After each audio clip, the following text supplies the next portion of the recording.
Les combats qui changent l'histoire. Un deuxième combat, c'est le combat contre les réalités familiales.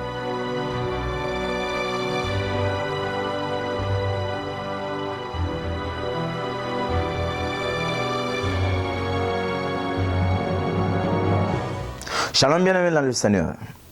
C'est votre humble serviteur, le berger Trésor Bamoué. Dans le cadre de notre émission 5 minutes d'édification, 5 minutes d'enseignement et 5 minutes d'exhortation. Nous continuons la série des messages sur le thème « Les combats qui changent l'histoire ». Les combats qui changent l'histoire. Dans le premier numéro, on avait dit que parmi les combats qui changent l'histoire de l'homme, ce sont des combats contre soi-même. C'est le premier combat qui change l'histoire d'un homme, le combat contre soi-même. C'est-à-dire combattre ses peurs, combattre ses doutes, ses hésitations, combattre ses défauts, combattre l'homme intérieur. Et aujourd'hui, nous allons aborder un autre point, un deuxième combat. C'est le combat contre les réalités familiales. Nous allons lire Nombre 27, le verset 6 et le verset 7. Mais je vous encouragerai à lire Nombre 27, verset 1er jusqu'au 8. Nombre 27, verset 6 à 7. La Bible dit, l'Éternel dit à Moïse, « Les filles de Tselofchad ont raison. Tu leur donneras en héritage une possession parmi les frères de leur père.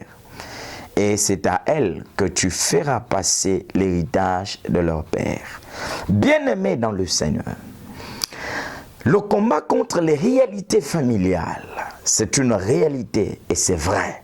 Pourquoi? Parce que chacun de nous est issu d'une famille. Et chaque homme et chaque femme qui existe dans ce monde est le résultat de 400. Parce que tu as un père, tu as une mère.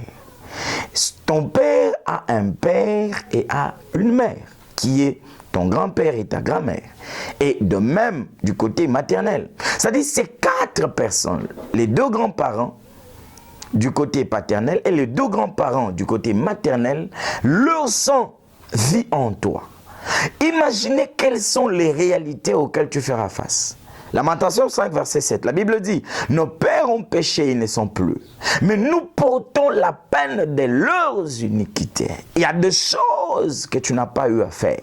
Il y a des choses dont tu n'es pas coupable. Ce sont les parents, mais tu en subis les conséquences. Et ce sont des réalités. Ce sont des réalités familiales qui pèsent sur bon nombre de gens. Ici, il est question des filles de Tselofchad. Tselofchad, c'était un homme qui était mort au désert. Et pendant ce temps, il y avait une loi en Israël et cette loi était telle que tout homme qui mourait et qui ne laissait pas de garçon, ce sont ses frères ou les fils de ses frères qui allaient hériter de ses biens. Ses fils se sont dit, non, certes, on a trouvé cette loi, elle est plus vieille que nous, mais on peut la changer. J'aimerais t'encourager à changer certaines choses. Il y a l'ordre des choses qu'on doit changer. Avec Dieu, nous ferons des exploits et il écrasera nos ennemis.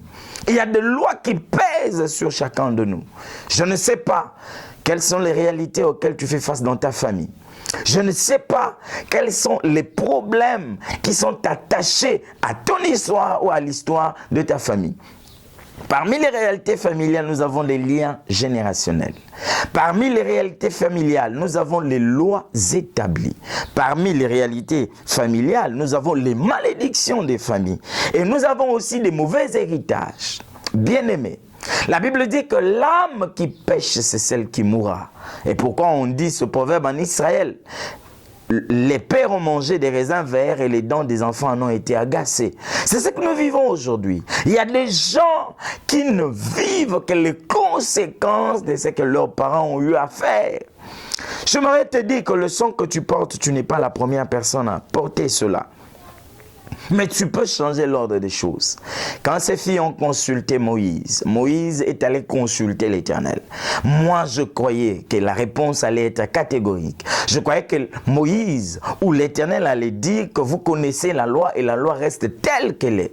Non, la Bible dit que l'Éternel dira à Moïse, les filles de Tselofchad ont raison. Je t'encourage et je te dis que tu as aussi raison de chercher le changement dans cette vie. Tu as raison de chercher que les choses bougent et que les choses changent. Si tu ne changes rien, rien ne va changer. Non, j'aimerais le dire autrement. On ne peut pas changer ce qu'on tolère. Si tu tolères cette vie, tu te plais, tu te complais de cette vie que tu mènes, rien ne va changer. Mais tu dois te lever. Tu dois booster les choses. Tu dois chercher que l'ordre des choses soit bougé et tu verras le changement. Mais ces filles ne combattaient pas seulement pour elles seules. La Bible dit que l'Éternel a dit à Moïse, désormais en Israël, si un homme meurt et qu'il ne laisse que des filles, ces filles auront aussi leur part dans l'héritage. Je vais prier pour toi.